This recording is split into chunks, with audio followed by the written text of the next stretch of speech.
What happened to you guys? Give it back. The gift basket. Give it back. Maybe you should leave.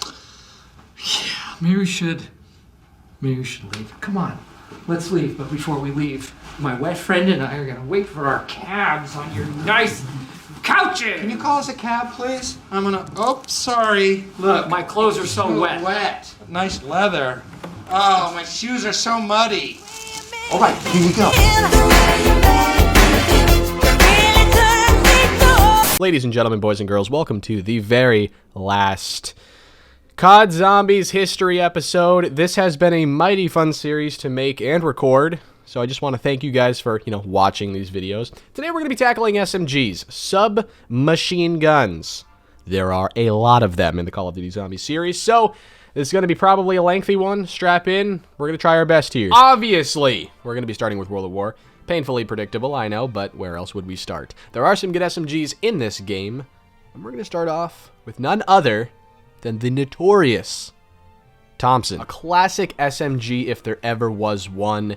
It is just elite at what SMGs are good at, which is getting you points and getting you by on early rounds. With the mystery box being such a gamble, it's nice to have a little bit of reliability in your life with the classic wall SMG purchase. And the Tommy gun is pretty much as good as it gets for its price. It's a go-to of mine. I feel like when I'm holding this thing, I'm part of the mob, baby. We shooting bootleggers and people that drive slow in the left lane of the highway. The MP40 is another classic, iconic SMG. Arguably even more popular than the Thompson. This MP40 has been thrown around like a whore in a barn full of horny dudes. This MP40 has been remastered in almost every Zombies game. After its World at War debut, it was on BO1, BO2, BO3, and BO4. Good God. Now, every variation of the MP40 may not actually be different from the next, but they feel different. They certainly do. For example, in BO4, it feels like a pea shooter, and is. But in World at War, for example, it's significantly better, and I actually like the BO2 version as well. The third, but lesser known SMG in World at War is the Type 100. It's tucked away in the corner of Dury, so not a lot of people are walking by it. It's not in a central location. It is therefore underrated. People don't use it, but it's pretty good. It feels cool, looks cool, and it's got a cool name. And all those three things make up for the fact that this thing was never brought back in any future game, which sucks, actually. I don't know, maybe there's some real psychology behind why this gun is so overlooked, actually. Off to the side. I mean, you're holding the magazine physically off to the side. But then, there was an SMG in World at War that was so good, so much better than the previously mentioned SMGs that it's not even close. Ppsh.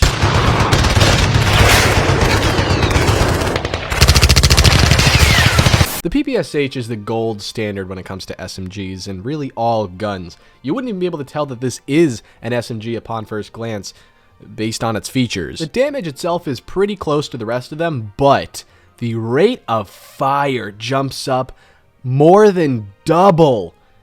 1250, over 1,000 RPM. This gun is fucking insane. This gun just shreds. It is ridiculous for an SMG. It comes with 71 bullets in the mag as well. Think about that.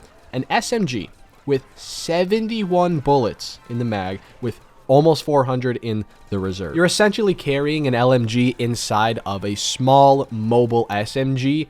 It is the whole package and then some. And then you upgrade it to the Reaper. Oh, instant nut. They tried bringing it back for BO3 and Cold War, but it was never quite as glorious as it had once been. Oh my goodness! All right, Dempsey, once more for old...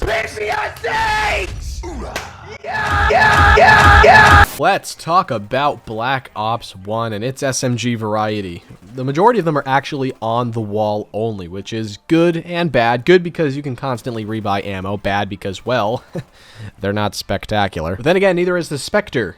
The only box SMG in this game. I've got my secret weapon, the Spectre Deflector! Otherwise, there are 4 decent wall SMG options in this game to help keep you afloat on early rounds, and they're not too dissimilar from the last. Number 1, the MP5K. For a very reasonable cost of just 1,000 points, the MP5 is going to make you all those points back and then some, baby. It's a profit machine. You want to keep it on those early rounds, but get rid of it probably before round 10 or so, because it becomes a pea shooter after a while, and it will kill you. Don't push the boundaries. I have too many times. Oppositely, on the corresponding side of the map, we have the MPL. It's a very similar deal, an almost identical gun to the MP5, the only difference, again, being that they're typically on opposite sides, so whichever side you happen to go down, they're pretty much indistinguishable from each other. There is, however, one little ounce of bullshit that Treyarch somehow managed to slip into this game, and that's the PM63. I don't know how this gun got into this game in the first place, and I'm also not sure why it cost the same 1,000 points as two other guns we just talked about. Those guns being very much superior in just about every facet. It's a little bit insensitive, it's a little bit hard to digest, but if you pick up this PM63 over all of the other options, well, you probably have, say it with me, something wrong with you. And that leaves us with the final SMG of this game, the odd man out, if you will, the AK-74U. The AK-74U is slightly better than the other SMGs in this game, and is appropriately slightly more expensive at 1,200 points. It does one thing very, very well, and that's confuse the shit out of people with dyslexia who think this is the AK-47. And for whatever reason, this gun really hit. I mean, they brought this back a couple of times in Black Ops 2, in Black Ops 3, hell, even Cold War. The MP5 pulled off a very similar thing where it showed up in BO2 and in Cold War as well. Very popular guns, they just seem to land.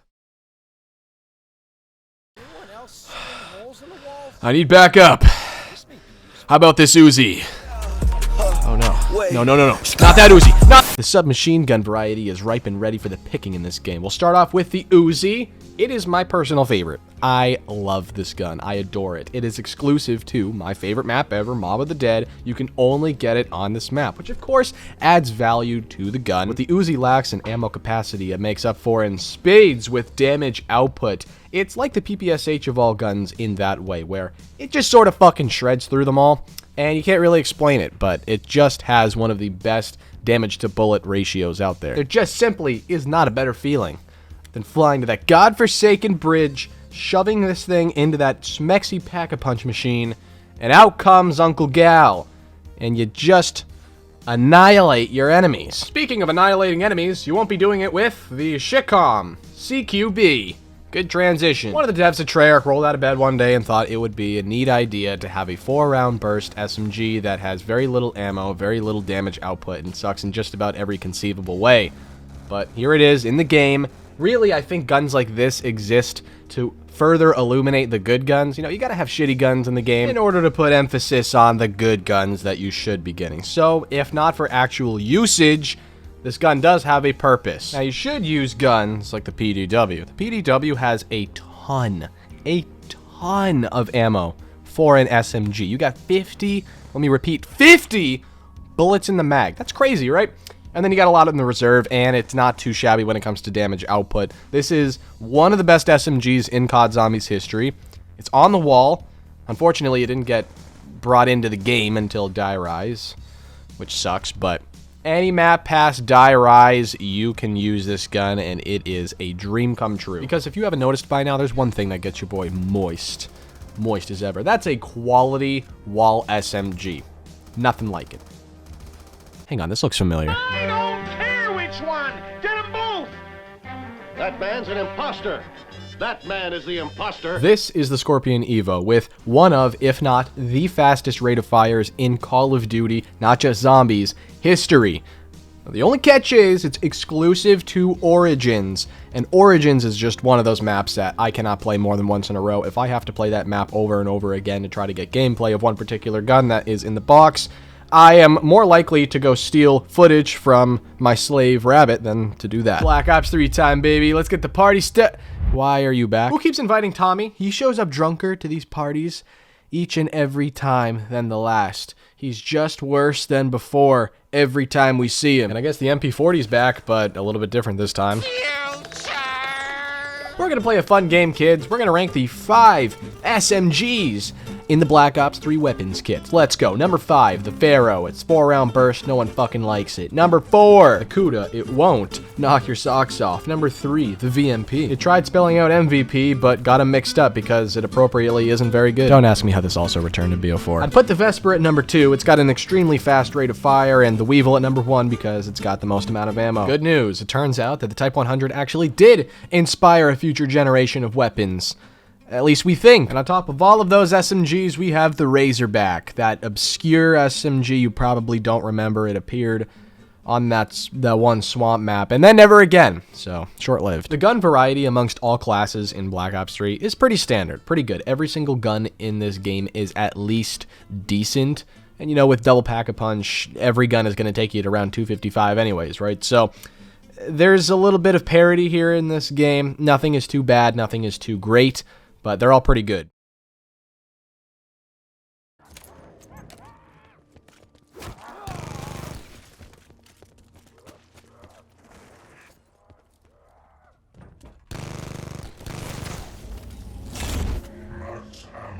Black Ops 4 in general, I've said this a million times, I probably sound like a broken record, has the least interesting variety of weapons as a whole, I would say.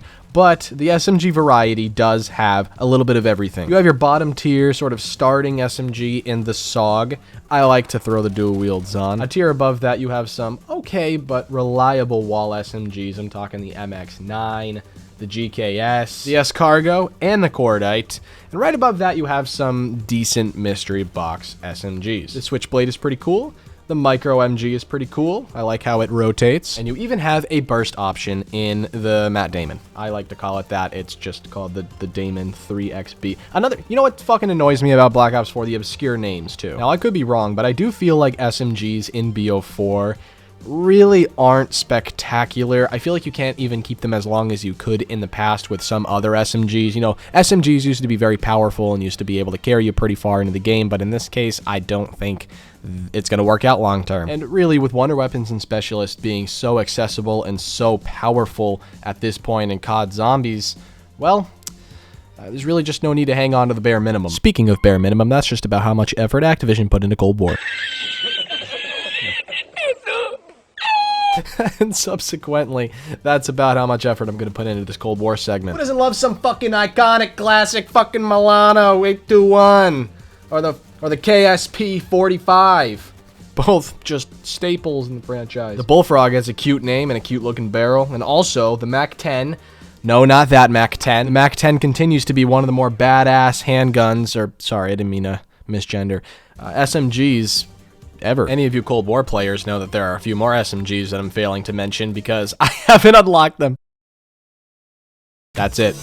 That's all I got for you. That's the end of the COD Zombies History series. If you guys enjoyed, make sure to leave a like and subscribe. I greatly appreciate any and all of your support throughout all of this. This was a really fun series to work on, and I just wanted to get to every single weapons class before I wrapped it up. I love you guys. Have a good day.